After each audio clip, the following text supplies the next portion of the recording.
They close their eyes to what is happening around them because it is easier to not know. Every day we choose to believe and peddle a lie. This video will likely come out in December, so apologies for crushing your holiday spirit, but Santa isn't real.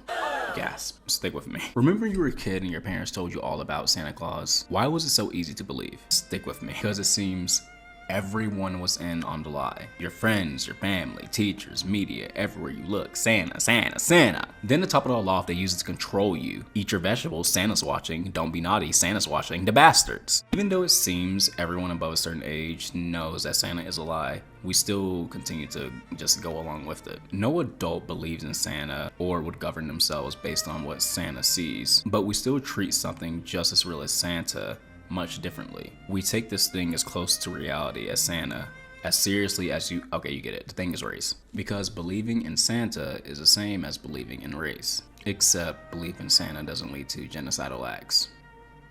Well, what you need to know is this video is not an explanation of why race is fake. There's enough of those. This video is much more than that. So a little while ago, I posted a community poll asking you guys how would you feel about an anti-white racism video. Part of me felt like that was well beneath me, and still do, but I decided to give it an old college try anyway, and ended up with something completely different than what I intended. This video is about anti-whiteness, but not in the way people talk about it on Twitter. An idea movement that's been supported and informed heavily by self-identified race traitors, and has been called the new abolition. I'm going to explain why anti-whiteness is good and needed from the perspective of race abolition. But before that though, a word from our sponsor, it's me.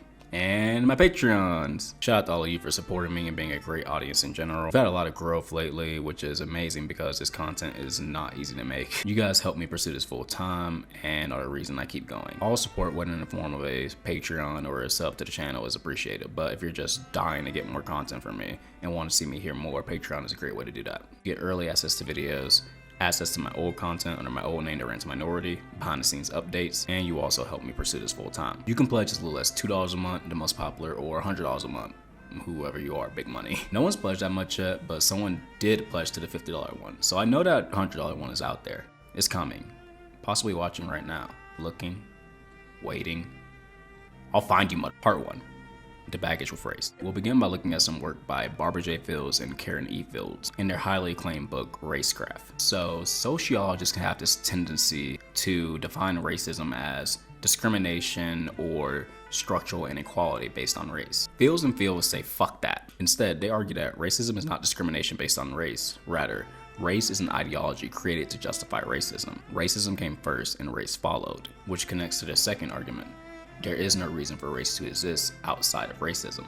Hold that. Describe race as a kind of fingerprint evidence that racism has been unseen, and that the fundamental purpose of race is to naturalize racism. They also argue that race lives on today because we continue to create it. And this is a beef a lot of people have with sociological theories that focus on race and not racism, is that they downplay the role white people play in maintaining and upholding white supremacy. Okay, let's start by dipping our toes into the ontological a little bit. Fields argue that race should be treated in the same vein as witchcraft. In order to understand what a post-racial world is, we have to understand what this racecraft is and how it works. And this is done in their book by examining the similarities between race and witchcraft, or racecraft and witchcraft. A study by E. Evan Pritchard has shown over 2 generations of researchers how African traditional beliefs about invisible ontology of spirits can be rationally held, even if false, and even if held on to in the presence of countervailing evidence. We approach witchcraft and racecraft as if they belong to 2 different orders of phenomena, as if one were compelling belief and the other a bad choice in matters of belief. One, truth of a different order, and the other false beliefs, destructible through propagation of truth. One, an element of human diversity, and the other, an ugly reaction to that diversity. To claim that there is value in examining witchcraft and racecraft together is not to claim that they are all alike in all respects, or, despite their geographical separation, are one and the same thing. Nor, on the other hand, is it to claim that the trait I think they share, presuming an invisible ontology, is the sole basis for comparison. In point of fact, by selecting the term witchcraft, I have foreshadowed Evan Pritchard's 3-part title and the 3 distinct arguments that correspond to it. 1. Witchcraft accusations display structurally inbuilt social tensions onto available victims. 2.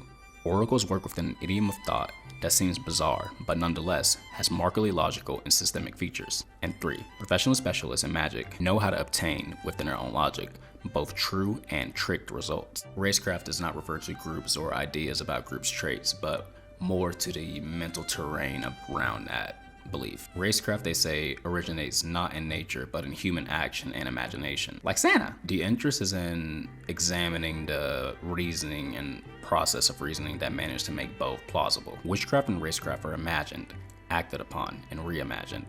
The action and imagining are inextricably intertwined. The outcome is the belief of it presents itself to the mind and imagination as a vivid truth. So to use a few examples to illustrate this racecraft in action, one of them being The Races of Europe, published in 1899. This study tried to establish the scientific distinctness of the Teutonic, Alpine, and Mediterranean races, and this was predictably a clusterfuck because race is fate. After compiling tens of thousands of published measurements, author William Z. Ripley had more than enough quantitative evidence to work with. A taxonomic nightmare loomed up and forced him to a certain flexibility of method, shifting criteria as needed, ignoring unruly instances, and employing ad hoc helpers like the index of negrescence. Hey, we'll talk about negrescence to handle the variable coloring. Oh, that's not it. To handle the variable coloring of persons indigenous to the British Isles. Fitting actual humans into any such grid inevitably calls forth the busy repertoire of strange maneuvering that is part of what we call racecraft. Another example they give is in the story of a black cop being shot by his white cop co-worker in a car chase. They were pursuing a car thief when the white officer mistook the black officer for a criminal, I guess, and shot and killed him.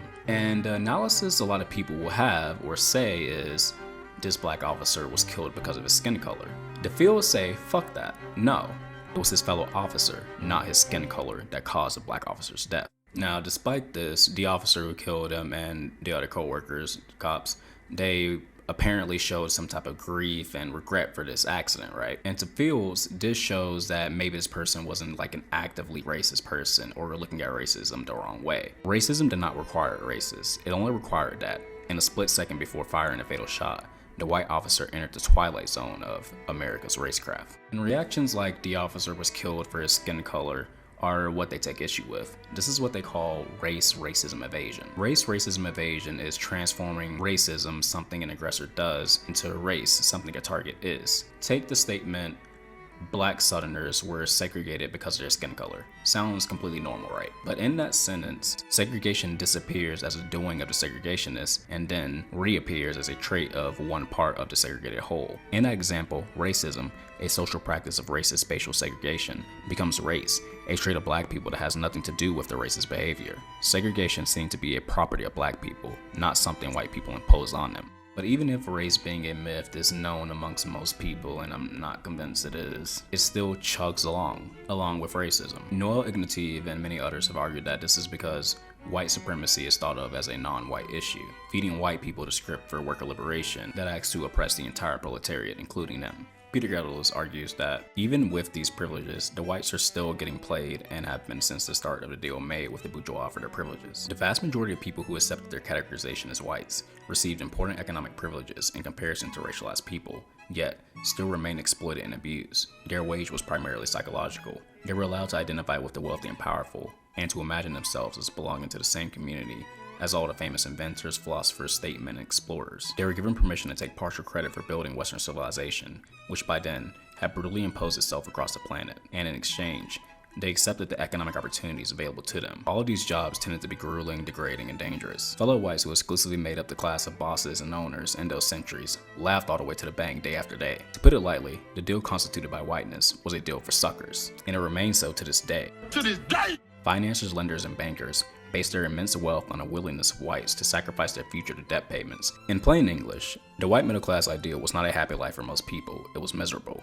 Nor was it an economically stable position. In every economic recession, large numbers of them were sacrificed, shunning back to the lower class. White suckers in the millions traded their future for a poison apple. Reactionary white supremacists have long fabricated distractions from the self-evident fact that, on any given day, the people who are fucking over the average white person most brutally are also white. I'm just scoot on over and let you whack him. Get him again. Get him for me.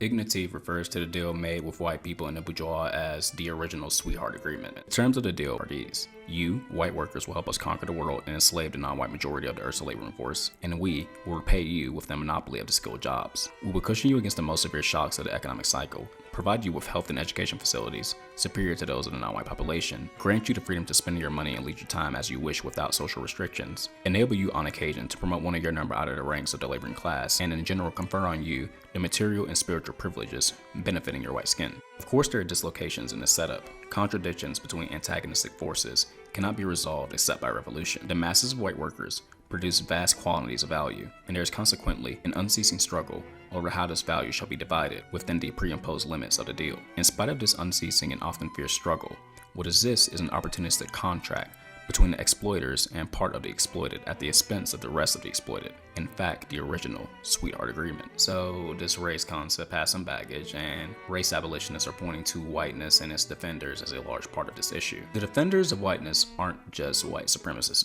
though they do play their part, but also what Ignatiev is called preservationists. Many race abolitionists have voiced concerns about the academic field called whiteness studies. The main gripe race abolitionists have is these studies try to take the blood out of whiteness, wanting whiteness to be redefined in a way that isn't toxic and negative. The people who study whiteness often fall into two camps, he sees it: the preservationists and the abolitionists. The preservationists seek to identify and preserve white identity apart from white supremacy and racial oppression. So they turn to popular culture often for examples of good white culture. He says they'll point to Elvis and ice hockey and stuff, but the way he sees it, white culture doesn't exist. Before advocates of positive whiteness remind us of the oppression of the white poor, let me say that we have never denied it. The United States, like every capitalist society, is composed of masters and slaves. The problem is that many slaves think they are part of their master class because they partake in the privileges of white skin. He speaks of a prominent American fascist who said the thing that gave them the most power and the greatest encouragement was the development of a white ethnicity and white pride. He poses the question, if whiteness is a valid culture, as both the fascists and many others in the white studies industry claim, then what is wrong with having white pride? In a conference in Boston, sponsored by the Center for the Study of American White Culture, the organizers were confronted with a white power advocate who demanded he be allowed to attend, insisting that he was motivated only by the desire to foster white pride. The organizers debated it amongst them. What the fuck is their debate? Because although they did not want him there, they had no principled basis on which to exclude him. And you see, that's the issue with you white preservationists. You know who doesn't have that problem?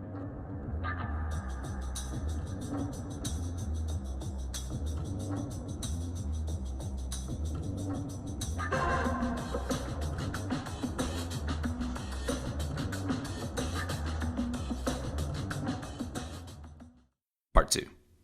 The New Abolitionists. Santa baby. Their perspective is a bit more damning to the white. This new abolition is informed heavily by the past abolitionist movement, looking to William Lloyd Garrison and John Brown. When Garrison and other abolitionists began, slavery was their battle. Slavery was the law, so they were effectively a movement of lawbreakers. Northerners were known to oppose slavery. They loved to claim that, but their opposition was never really groundbreaking. They mostly just went along with it because the average Northerner didn't want to risk the privileges of their whiteness. And this was the weakness of slavery, so to speak. It required the cooperation of everyone in the country, including the North. For without the support of the loyal citizens of Massachusetts, the slaveholders of South Carolina could not keep their laborers in bondage. Wendell Phillips wanted to nullify the fugitive slave law by making Massachusetts a safe haven for fugitive slaves, in hopes of bringing down slavery altogether. The fugitive slave law had directly involved the North in enforcing slavery, but despite this, they encouraged and took part of the rescue of slaves, not from slaveholders, but the law. And black people, of course, took the lead in this. Concentrated expression of the abolition strategy was the slogan, "No union with slaveholders," which was not, as has often been charged, an attempt to maintain their moral purity, but an effort to break up the union in order to establish a liberated zone adjacent to the slave states. This strategy would later become known as dual power. John Brown's attack on Harper's Ferry was a logical application of abolitionist strategy, and slaveholders freaked the fuck out. It ruffled a lot of feathers. Slaveholders retaliated for it by demanding new guarantees of loyalty from the federal government, including a stronger fugitive slave law, reopening the slave trade, and, especially, the expansion of slavery into the territories. As Phillips said, Brown startled the South into madness, causing a situation where people were forced to choose between abolition and the domination of the country as a whole by slaveholders. It should be noted, it was not abolitionists, but the slaveholders who, by the arrogance of their demands, compelled the North to resist. As they foresaw it, it was necessary to break up the Union in order to reconstitute it without slavery. When South Carolina announced its secession, Wendell Phillips was forced into hiding to escape the Boston mob, which blamed him.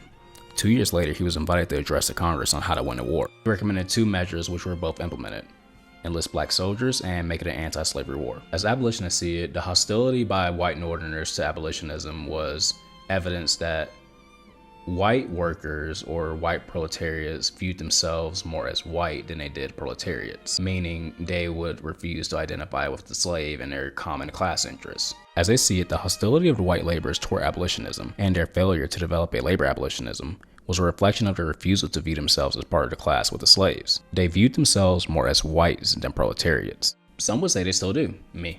I would say that.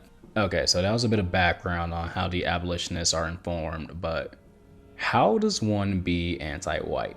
What you're here for? For one, it takes a very critical view of whiteness. And for two, it takes one going beyond the step of anti-racism. And most importantly, it takes being what's called a race traitor. Race traitors describe whiteness as a club that enlists people without their permission, and most people a part of the club go through it without really thinking about the benefits that come with membership. Some people go through a probationary period before they earn membership, think the Irish or Italians. While the white club is birthed out of white supremacy, it does not require that all members be strong advocates of it. It's based on the assumption that all those who look white belong to the white club and are loyal to it. So the police beat the shit out of poor people all over the world, but why don't they normally beat up poor white people? The cops look at a person and decide based on their color whether they're loyal to the white club. But on that same token, they don't know if every white person they let off is loyal to them. They kind of just assume it. The non-beating of poor white people and just sending you on your way and a friendly warning is kind of like a positive reinforcement. It assures good behavior and future cooperation and how they buy your loyalty to the club. But what if cops couldn't tell who was loyal to the white club just by looking at them? What if there were a large fraction of people who looked white but were really enemies of the official society and whiteness? Well, then the cops wouldn't be able to tell who to beat as much, right? Well, yes, but there's still a few issues with that. As Anatole Francis noted, the law forbids both rich and poor from sleeping on the bridges, from begging in the streets, and from stealing bread. The law is still not impartial because the law is based very much on class, with color no longer serving as a handy guide for the distribution of penalties and rewards. European Americans of downtrodden class would at least be compelled to face with sober senses their real condition of life and their relation with humankind. When it comes to abolishing whiteness and race, the ultimate goal is to win over more whites to be not white. To be clear, this is not anti-racism. They take a lot of issue with anti-racism actually. The task is to gather a large minority of white people, large enough to make it impossible for anyone to be white. What would this determined minority have to do? They would have to break the laws of whiteness, trying to destroy the myth of white unanimity.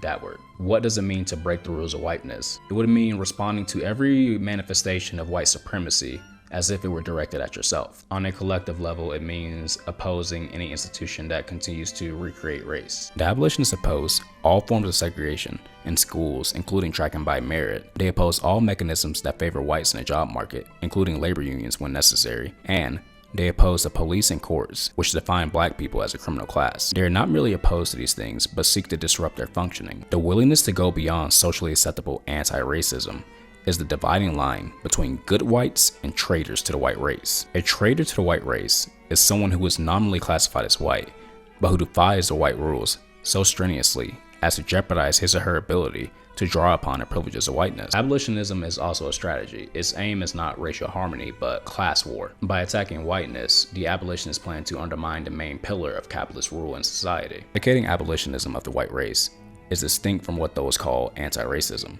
The term racism has come to be applied to a variety of attitudes, some of which are mutually incompatible, and has been devalued to mean a little more than a tendency to dislike someone for the color of their skin. Moreover, anti-racism admits to the natural existence of races, even while opposing social distinctions among them. The abolitionists maintain, on the contrary, that people were not favored socially because they were white. Rather, they were defined as white because they were favored. Race itself is a product of social discrimination.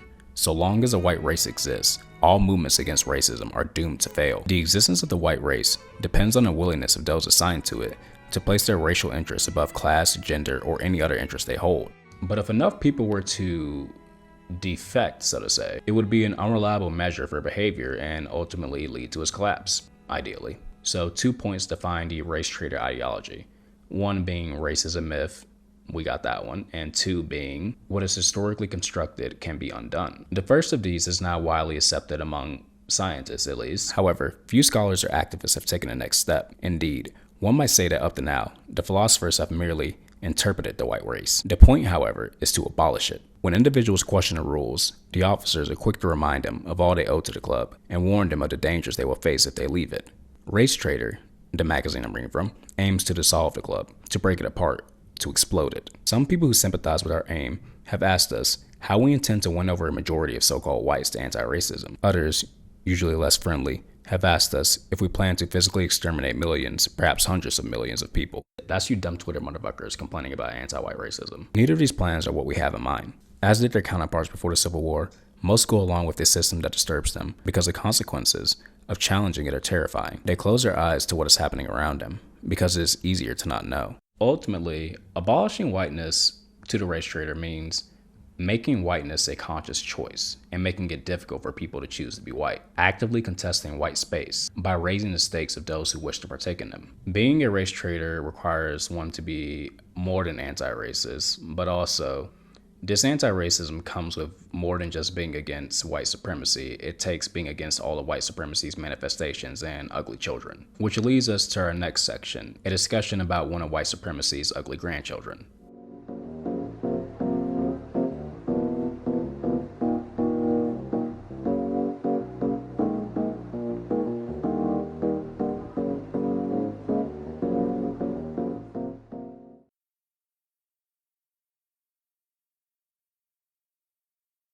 Despite their F-16s, despite their machine guns, despite their apartheid wall, despite their checkpoints, I keep asking myself, why are you still here? Sometimes I am lost in answering until I see my grandfather take a nap under his olive tree before the colonizer came and ended his life. Sam Hadiwari.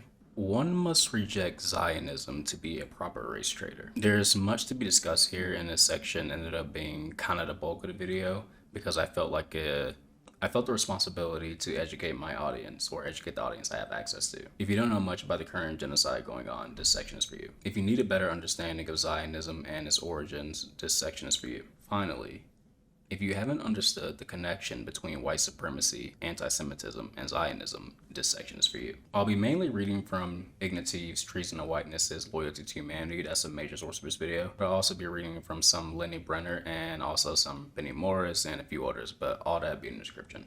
Okay, so from my understanding, Zionism is a political movement, a fairly recent one, that claims the need for a Jewish state. Its founders also have a very weird definition of who is Jewish, which kind of mirrors white supremacist notions of race. Learning about this has been challenging, but I want to say this. The issue isn't complicated. I haven't found the history complicated. What I did find is there's a lot of information out there, but if you're not careful, you can get the Zionist perspective. And I think that's part of the challenge for the layman. I also found it challenging because there is a lot to read and I'm a slow reader. To be anti-Zionist is not to be anti-Semitic. Words mean things. In fact, Zionists have a history of cozying up with anti-Semites, which we'll get into. Okay, let's begin. Zionism was founded by this dude, Theodor Herzl. Herzl was a Jewish political activist and journalist, secular if I remember correctly. His development of Zionism came from his reaction to the Dreyfus trial. The Dreyfus trial was quite controversial. The French government had charged this guy, Dreyfus, with treason. But Dreyfus was Jewish, and this meant the trial would be ripe with anti-Semitism. The French government wasn't, and still isn't, the most truthful institution. They had framed and convicted Dreyfus of treason. The 1894 trial of Captain Alfred Dreyfus triggered an international movement against anti-Semitism. But Herzl took this as an opportunity to claim it was something bigger. He took it as an opportunity to claim that no matter where Jewish people went, they would face anti-Semitism, that it was inherent in humans. But Herzl knew this couldn't be done alone. The organization had no power or military. He would need assistance in getting this land for the Jewish state. So he went cozying up to the big imperial boys. Here's one of the defining features of Zionism, and where the difference between anti-Semitism and anti-Zionism becomes clearer. Herzl rejected the most progressive ideals of the 19th century, democracy, socialism, republicanism, and instead embraced the most reactionary, monarchy, nationalism, chauvinism, and racism. Zionism identified with the imperial powers that carved up the globe and accepted racist ideas about the civilizing virtues of colonization and a quote-unquote white man's burden. In the Jewish state, Herzl wrote, the unthinking might, for example, imagine this exodus would have to take its way from civilization into desert. That is not so. We carried out entirely in a framework of civilization.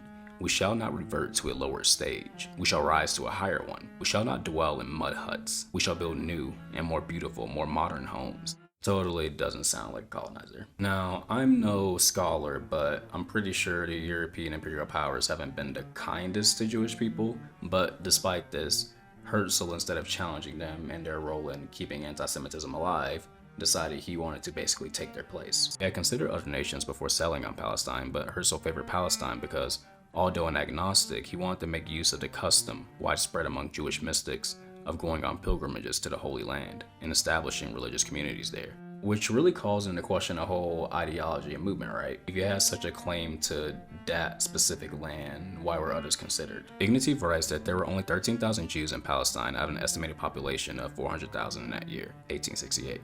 At this point, there were no issues. But in 1882, Baron Rothschild began to bring Jewish settlers from Eastern Europe to build a plantation system along the model the French in Algeria used. This Rothschild guy was a key player in the establishment of Israel.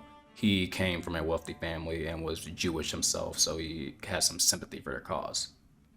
Unfortunately, this didn't go quite as planned though. They wanted full control of this land, and they couldn't achieve that without full economic and labor control. The outcome of the Rothschild experiment was predictable. Jews managed the land while Arabs worked it. This was not the result the Zionists had in mind. A Jewish society could not be based on Arab labor. Okay, pay attention. This is where shit hits the fan. On November 2nd, 1917, some dude named Balfour gave this declaration in support of the Zionists. According to Zina Al-Tahan, the declaration turned the Zionist aim of establishing a Jewish state in Palestine into a reality when Britain publicly pledged to establish a, quote, national home for the Jewish people. And this pledge is generally viewed as one of the main catalysts of the Nakba, the ethnic cleansing of Palestine in 1948. This came to be known as the Balfour Declaration. He spoke of a national home for Jewish people, which the Zionists took as support for their Jewish state. What they made was an apartheid state. At the time of the Balfour's Declaration, Jews comprised less than 10% of the population and owned 2.5% of the land. Once they acquired this land, it was to remain under Jewish control, and this was made easier with the help of the JNF, the Jewish National Fund. This was a corporation that helped Zionists greatly. They kept control of this land by letting the JNF buy it, sell it to Jewish people and only Jewish people, and not allowing them to sublet it. They also prohibited any non-Jewish labor on the land. It just gets more and more apartheid. Jewish landholders who didn't abide by this apartheid system could be faced with losing their leases or a boycott. Conquest of labor, which is what they call the issue of them wanting this land but not owning it, pertained not only to agriculture but also to industry. The labor Zionists formed an institution to organize Jewish labor and exclude Arabs. The Histadrut. Histadrut was, and largely is, an all-Jewish combination trade union and cooperative society, providing its members with a number of services. It's noted that even when Arab and Jewish workers performed the same job, Jewish people were paid way more. Apartheid. But they still, with all of this, didn't have the numbers they wanted, so to speak. They now own 7% of the land versus the 2.5. Even after the rise of Hitler, Jews in Europe did not choose Israel. Out of 2.5 million Jewish victims of Nazism who fled abroad between 1935 and 1943, scarcely 8.5% went to Palestine, 182,000 went to the United States, 67,000 went to Britain, and almost 2 million to the Soviet Union.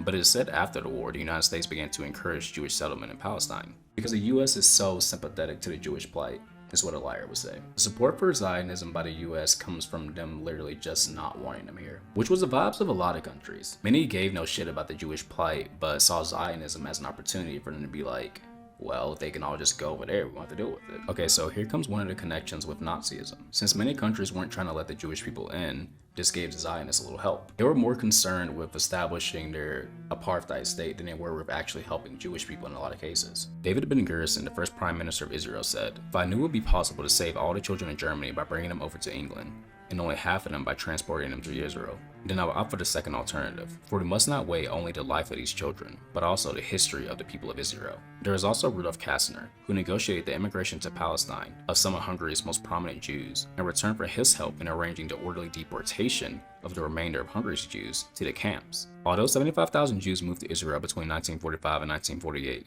Jews still constituted a minority in Palestine, but the 1948 war afforded the Zionists an excellent opportunity to rectify this. As a result of the war, more than 750,000 Arabs fled their homes. Case of Deir Yassin, in which Israeli paramilitary forces massacred over 250 civilians, sending a message to Palestinians that they should depart, is the most well-known example of how this flight was brought about.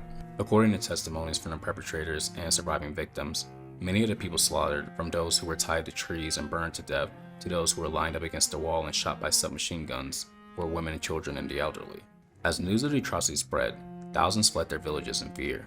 Eventually, some 700,000 Palestinians would flee or be forcefully displaced at the outset of Israel's creation, making the massacre a decisive moment in Palestinian history. One of the many moments they've tried to cover up, in this case lying and saying the departures were voluntary. This left Israel with a refugee problem, the solution being to let them back in their homes, but they just weren't really feeling that, despite the UN's insistence. The war ended with Zionists in control of 80% of Palestine. There's been a long list of injustice and mass murders since then. Next year, nearly 400 Arab villages were completely destroyed. This endeavor was intentionally brutal. Among ourselves, it must be clear that there is no place in our country for both peoples together. No other way but to transfer the Arabs from here to the neighboring countries. Transfer all of them. Not one village or tribe shall remain. Mashdai, a former defense minister, stated in a famous speech, "Jewish villages were built in a place of Arab villages. You do not even know the names of these Arab villages, and I do not blame you, because geography books no longer exist. Not only do the books not exist, the Arab villages are no longer there. There is not a single place built in this country that did not have a former Arab population. The state was built on weird grounds from the start." Ignatiev goes on to discuss two laws that he felt like made Israel the racial state it is today. One being the law to return, which permitted any Jewish person anywhere in the world the right to return to Israel. Jewish guy from New York? Come on by. Refugee who lived here all their life? No thank you. There's also the absentee property law, which stole the property of Arab quote-unquote absentees, turned it over to the custodian of absentee property. Arab refugees within their own country were turned present absentees, not allowed to return to their property. A number of refugees who attempted to do so were termed infiltrators, and some were shot in an attempt. And this stolen property, well, he calls it confiscated, but I'm going to say stolen because it sounds better. This stolen land was the majority of their new settlements, and they control over 92% of the land in Israel, and as planned, they only sublet this land and sell this land to Jewish people. If one part of the Zionist project is the expulsion of the indigenous population, the other part is expanding the so-called Jewish population. But here arises the problem. What is a Jew? And here is where it becomes clear why a race traitor would be against Zionism. Israel is very picky with who it deems a real Jewish person. Also picky with who they think deserve rights in their country. Make no mistake, this apartheid is not here for the Jewish people. Or if it is, it's only there for a very select few of Jewish people. Writings of Herzl and his colleague Max Nordau are littered with descriptions of European Jews as parasites, social diseases, germs, and aliens. They were frustrated and bewildered that most Jews wanted to assimilate and live in their countries of birth. To these men who worship power and privilege, the desperate poverty of the Jews in Eastern Europe was a sign of weakness in Jewish character. Nordau wrote, "I contemplate with horror the future development of this race, which is sustained morally by no tradition, whose soul is poisoned with hostility to both its own and to strange blood, and whose self-respect is destroyed through the ever-present consciousness of a fundamental lie." This is the picture of the Jewish people at the end of the 19th century. To sum up, the majority of Jews are a race of accursed beggars. This flowed quite logically from Zionism's basic assumptions about Jews. Again, they believed that anti-Semitism was a human thing that couldn't be avoided, which disregarded the social aspect of bigotry or any hate. It's a learned thing, it's taught. But anyway, they still struggle to define who is a Jewish person, because race is fake. The Jewish population of Israel includes people from 50 countries of different physical types, speaking different languages and practicing different religions, defined as a single people based on the fiction that they and only they are descendants of the biblical Abraham. If Jewish people who weren't born there have this claim to come back because of their ancestors, why wouldn't the people currently living there also have a claim? If they're currently living there, wouldn't you assume they probably have a direct connection to the biblical Abraham as well? I mean, their ancestors could have never left. So Zionism is not logically coherent. Zionism does not make sense. Given Jewish intermingling with others for 2,000 years, it is likely that the Palestinians themselves are a result of the mixture of various peoples and are more directly descendants of the ancient inhabitants of the Holy Land than the Europeans displacing them. Nevertheless, on a basis of ascribed descent, the Zionist officials assign those who they have selected a privileged place within the state. The racial state and apartheid accusations just become harder and harder to defend the more you learn about Israeli law. They've made attempts to try to control intermingling. He speaks of an Israeli company that made Chinese workers sign contracts promising not to have sex with any of the Israelis. The Israeli law also forbids marriage of a Jewish person with a non-Jewish person. They would have to convert if they wanted to get married. Israel is a racial state where rights are assigned on the basis of ascribed descent or the approval of the superior race. Their current chief rabbi also illustrates this very well. He's called black people monkeys and also implied the superiority of non-secular Jews. Their treatment of African refugees is also very telling, not surprising considering how much it resembles apartheid. In fact, Israel had a relationship with South Africa when it was still under apartheid. After the first talks held in 1970 between Shimon Peres and South Africa's defense minister Botha, cultural, commercial, and military cooperation between the two racial regiments developed. These relations were publicly celebrated during the visit of South African Prime Minister Vorster to Israel in 1976, the same Vorster who held the rank of general in a pro-Nazi organization in World War II. Okay, so I think we've done enough background, but let's go into the most common issue in discussions between Israel and Palestine and Zionism and stuff, and that is the charge of anti-Semitism. The United States has recently thrown its support behind Israel and the Jewish community, proposing a resolution that equates anti-Zionism with anti-Semitism. This is framed as U.S. sympathy to Jewish people, but no. Make no mistake, the U.S. doesn't care for the Jewish plight. The U.S. cares about money and oil, and that is it. And that is the only interest it has in Israel. So like the Zionist founders, the U.S. is using Israel and the support of Jewish people as a scapegoat for genocide. Israel's greatest support comes from America. They've given them well over $100 billion since their founding. Your tax dollars fund this genocide, assuming you're an American. Zionists are using one genocide to justify another. The charge of anti-Semitism is a dangerous redirection of their crimes, which is odd because Israel has many anti-Semitic fans, Richard Spencer for one. But if Israel is put forth as this good thing for Jewish people, why do people who typically don't speak too well of Jewish people support Israel? And this was the confusion I had as well. For the evangelical right, this is a biblical thing. Basically, they believe if the Jewish people have their land, then it will trigger Jesus coming back to smite the Jewish people. So they're supporting them so they can basically get rid of them, according to Ignatiev at least. Reading from Adam Gabbitt's article in The Guardian, while there are plenty of evangelicals who adhere to the Israel is the key to Jesus' return theology, there are also those who believe in the blessings theory. They basically believe you're good to Jewish people, God will be good to you. You're bad to Jewish people, God will be bad to you. Those are the vibes of the evangelical right and why they support Zionism. But Richard Spencer supports Zionism because he sees it as a great guide for how to build a racial state. Richard Spencer supports Zionism. How is that not? White supremacy, with its inherently racist and violent nature, is based on the aspiration to cleanse the United States of its non-white population.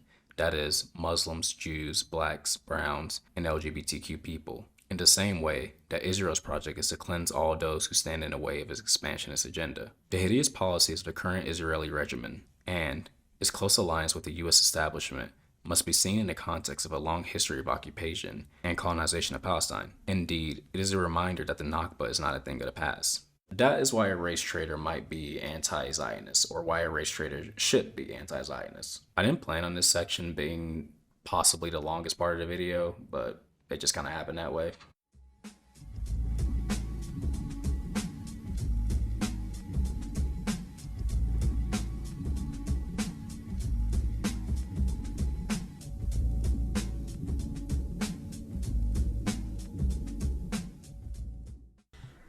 In conclusion, fuck white people. No. Okay, let's wrap up with some final thoughts. Forgot to address the dog whistle of anti-whiteness. This anti-whiteness is the one that white supremacists claim is threatening the white population, often insinuating or straight up claiming that there is a white genocide going on. Now, while white supremacists are typically known for takes like this, takes that position them as the victim of some grand oppression, this is sometimes framed as racism is prejudice towards a group for their race.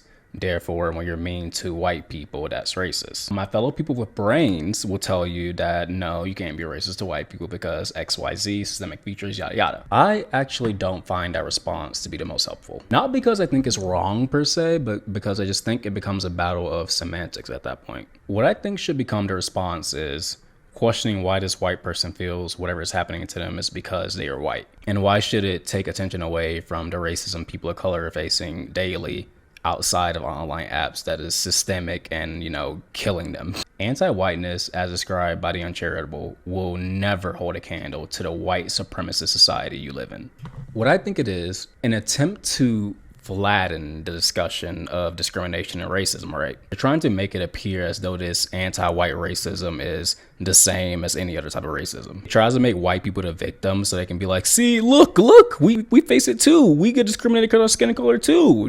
Everyone deals with racism, so shut the fuck up about it. There are over 100 white supremacist organizations in this country. There are politicians with the obvious goal of making life harder for non-white people. But please, let us talk about how offended you are that someone said white people can't season things. Please tell me how offended you are that someone said white people own pets because it's the closest thing they can get to slavery. Please. Cannot and will not take a conversation about anti-whiteness seriously if it comes from a place like that, from this false victim status. In all truth, everyone should be anti-white. Anti-whiteness is needed to imagine a world and fight for a world without white supremacy. And if you can't see that or take that as me calling for the extermination of white people, then unfortunately, I will never be able to take you seriously. Many may ask, what will people identify with if race is gone? How will people think of themselves? What community could be made in its place? I don't know. That is for you to decide. On its face, it can kind of come across like being colorblind, but I think it's clear from this video that isn't what this is. But if you want to dive deeper into this topic, you should definitely check out my source list in the description. But for now, that's all I have. And that is why anti-whiteness is good. I think this will be out by the end of December, which means it will be the holidays, which means you haven't given me a gift. All I want is 20,000 subscribers and you to pledge to my Patreon. You can do that by yourself, right? Anyway, that is the video and I'll see you when I see you.